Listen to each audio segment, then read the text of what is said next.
আজকে আপনাদেরকে আমার বরবটি কালাই এর জমিতে নিয়ে আসলাম।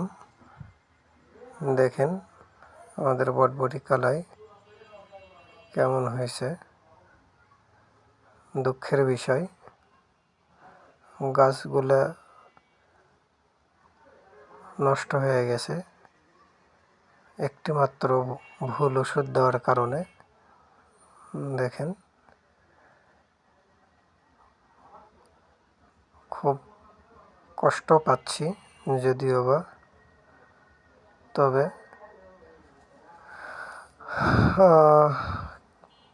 কি কারণে নষ্ট হলো বুঝতেই পারছেন। বলেই দিলাম, ভুল ওষুধ প্রয়োগের ক্ষেত্রে। এক্ষেত্রে আপনারা কেউ যদি সাজেস্ট করেন আমাদেরকে কি ওষুধ দিলে কিংবা এর কি করলে গাছগুলো ভালো হবে, অন্যথায় গাছগুলো কেটে ফেলে দিতে হবে। যদিও বা মাঝখানে কিছু লাইয়ের বীজ দিছি, এখন যদি না ভালো হয় হয়তো বা গাছগুলো কেটে ফেলে দিতে হবে। লাউ বীজ লাগানো হয়েছে ভেতরে, আশা করি লাউ বীজগুলো থেকে গাছ বেরোলে আপনাদেরকে দেখাতে পারবো। বৃষ্টির কারণে খুব একটা বোঝা যাচ্ছে না, যেহেতু আমাদের এলাকায় পানি হয়েছে আজকে। জমির মাঝখানে কিছু কিছু জায়গায় পানি বাঁধা আছে।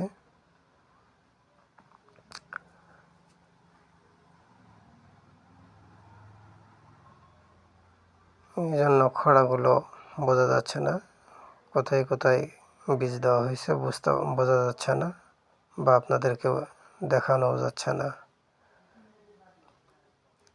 যাক, লাউ গাছ বের হলে দেখানো হবে, সমস্যা নাই। কিন্তু দুঃখের বিষয়, এইবার বরবটি কালাই কিংবা লরকা কালাই যেটাই বলেন, আশানুরূপ ফল পায় নাই একটিমাত্র ভুলের কারণে।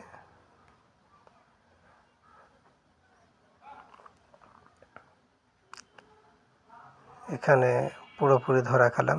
12.5 কাঠা মাটি বরবটি কালাই করছিলাম, কিন্তু পুরোপুরি ধরা খেয়ে গেলাম।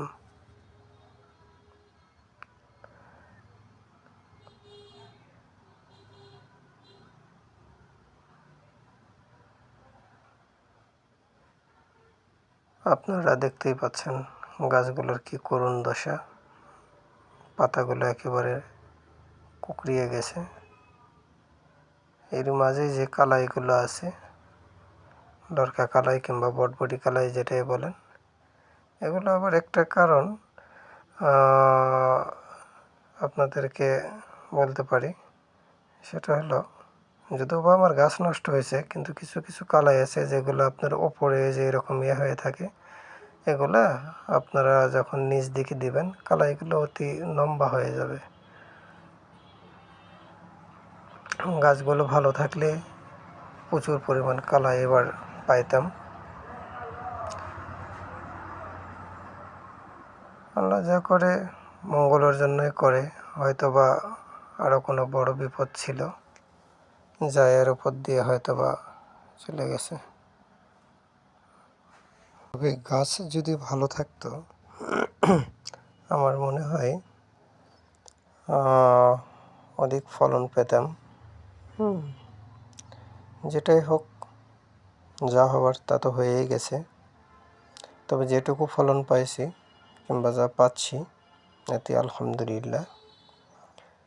তবে কিছু কিছু ক্ষেত্রে আপনারা হয়তোবা সজাগ থাকবেন যে এই গাছগুলার কালাই যেগুলো আপনার একসঙ্গে দেখা যায় ওপরে কিংবা নিচে যে কালাইগুলো ধরে, এগুলো মাটিতে কিছু কিছু কালাই নেতিয়ে যায়, যেগুলো আপনার গোড়া পচন বা মাটিতে একটু ভিজে স্যাঁতসেঁতে থাকার কারণে দেখা যায় মাথাগুলা নষ্ট হয়ে যায়। সেক্ষেত্রে আপনারা কালাইগুলো যদি পারেন নিচ থেকে ওপরের দিকে একটু বাঁধাই করে দিলে কালাইগুলো মাটিতে আর নেতে পড়বে না। এই যে দেখেন, এই যে এরকমভাবে নেতিয়ে গেছে কালাইগুলো, এই কালাইগুলো নষ্ট হয়ে যাবে। যদি পারেন তবে এই কালাইগুলো একটু দড়ি দিয়ে কিংবা গাছের সঙ্গে একটু পেঁচায় ওপর দিকে করে দিবেন, উঠাইয়া দিবেন, তাহলে কালাইগুলো আর নষ্ট হবে না। আর দেখতেই পাচ্ছেন কত বড় কালাইয়ের আমার ক্ষেত ছিল, কিন্তু একটু ভুলের কারণে সব মাটি হয়ে গেল। এখন তো আর করার কিছু নাই। তবে যদি আপনাদের কারো কোনো কিছু ভালো অভিজ্ঞতা থাকে কিংবা জানা থাকে কী ওষুধ কিংবা কী করলে আপনার এটা ঠিক হবে, তাহলে একটু দ্রুত জানালে ভালো হতো। অন্যথায় কেটে ফেলে দেবো হয়তোবা, যদিও আমার ভেতরে আপনার লাইয়ের বীজ রোপণ করা আছে। এটা হয়ে গেলে দেখা যাবে হয়তোবা কালাইয়ের গাছ এমনিতেই কেটে দেয়। তখন ভালো হলেই বা কি, আর না হলেই কি। আরেকটা বিষয় দেখলাম, কালাইয়ে অতিরিক্ত পোকা, এই পোকা দমনের জন্য আপনারা কিছু কীটনাশক ব্যবহার করতে পারেন। তবে স্বাস্থ্যের কথা মাথায় রেখে খুব বেশি ব্যবহার করা যাবে না। এর সাথে আপনাদেরকে আরেকটা জিনিস দেখাই। আমার এই জমিতে আগে আমার কলার চারা ছিল, কলার গাছ ছিল, যা উঠাইয়া দিয়ে আপনার কালাই লাগানো হয়েছে। আর এই কলার গাছের যে মোথাগুলো ছিল, এগুলো আপনার এখানে জমা করে রাখা হয়েছিল। এর সাইড দিয়ে এই যে দেখতে পাচ্ছেন লাইয়ের চারা, মিষ্টি লাইয়ের চারাগুলো রোপণ করা হয়েছিল। তবে এখানে কোনো কীটনাশক বা কোনো কিছু স্প্রে করা হয় নাই, যার কারণে গাছের গ্রোথটা ওই রকম নাই। হয়তো বা দেখতে পাচ্ছেন গাছের গ্রোথ থাকলেও পোকায় নষ্ট করে ফেলে দিছে।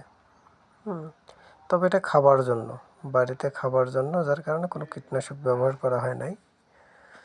যেটা জানেন কীটনাশক শরীরের জন্য ক্ষতিকর, আর কীটনাশকের কারণে দেখা যায় আজকাল নানান অসুখ লাগিয়ে থাকে।